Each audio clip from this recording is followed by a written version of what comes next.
জীবনের শেষ বিদায় একটা মা বলে ডাক দেয়া কলজা ঠান্ডা করলো না কেন? আমি দেখতে চাই আমার সন্তানটা কোথায় পানিতে পড়ে মারা গেছে।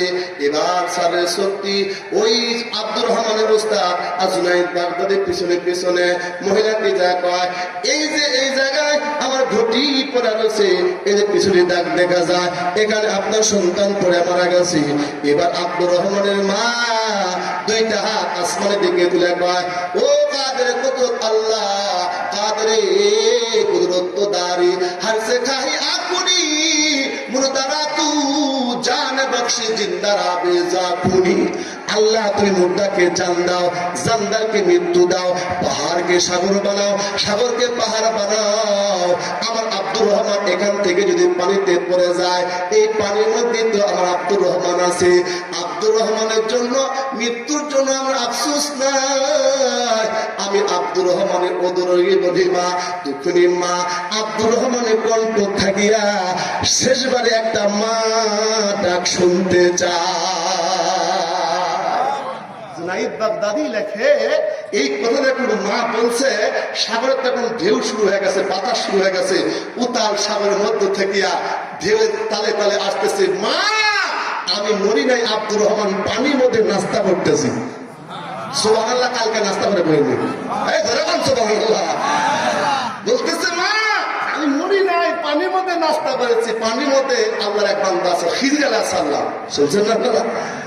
পানির মধ্যে খিজির আলাইহিস সালাম আছে। অর্থাৎ তিনি এলেন অর্জন করার জন্য কোন তলবে এলেন ঘটতে বাইরে গেলে গর্তের পিপিলিকা থেকে সাগরের মাছ পর্যন্ত তাদের জন্য মাগফিরাত সফলতার দোয়া করতে থাকে। যেই বলছে মা আমি মরি নাই, পানির মধ্যে নাস্তা করতেছি, মা আল্লাহু আকবার দিয়েছে ঝাঁপ, পানির মধ্যে ঝাঁপ দিছে তো সন্তান আল্লাহ বান্দি কোলে নিয়ে সাগরের থেকে ভেসে উঠছে। ওকে ধরাধরি করে তুলছে। জুনাইদ বাগদাদি এটা কেমনে হলো?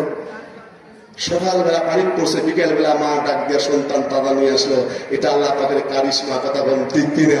কিন্তু জুনাইদ বাগদাদি পানির মধ্যে 3 মিনিট 4 মিনিট ডুবতে থাকলে দেশের বন্ধা মুড়ে দিতাম। সকালবেলা পানিতে ফজরের সময় পড়ছে, তাহাজ্জুদের সময়, বিকেল বেলা মা ডাক দেয় কেমনে পাইলে হুজুর?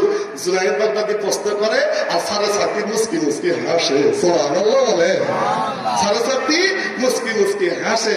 জুনাইদ বাগদাদি কয়, হযরত আমি আপনার দরবারে 12 বছর হয়ে গেল শরীয়ত মারফত হকিকত তরিকত শিখতেছি, কিন্তু এইটা কি দেখলাম, এর মাহাত্ম, এর গোপন ভেদ আমাকে ভাঙ্গিয়ে দেন, নাইলে কিন্তু এখান থেকে বাড়ি চলে যাবো, আর মাদ্রাসা যাইতাম না। সুবহানাল্লাহ।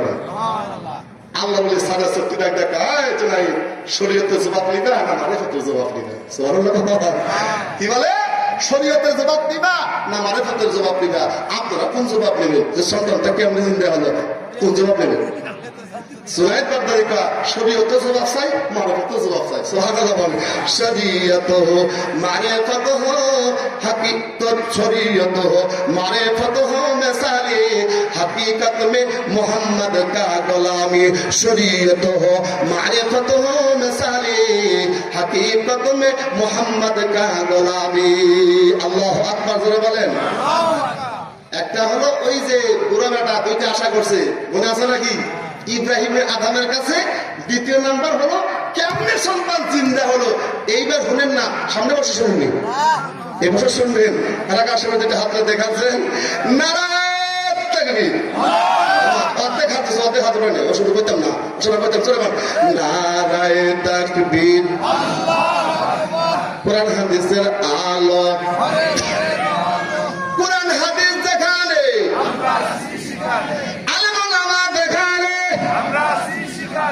মসজিদ মাদ্রাসা যেখানে, নারায়ে তাকবীর, আল্লাহু আকবার। হাত নামান শীত লাগছে আপনাদের? খুব শীত লাগছে। আল্লাহ কবুল করুন, আমিন বলেন। মাদ্রাসা হায় বাবে জান্নাত, মুআল্লিম হায় মিসলে গুল, শহদ উসমে ইলমে দিন হায়, তালাবা হায় বুলবুল, জোরে কোন মারহাবা। মাদ্রাসা দুনিয়ার মধ্যে জান্নাতের টুকরা, মসজিদ হলো আল্লাহ পাকের ঘর, কথা বলেন ঠিক কিনা? আর একটা জান্নাতের বাগান আছে,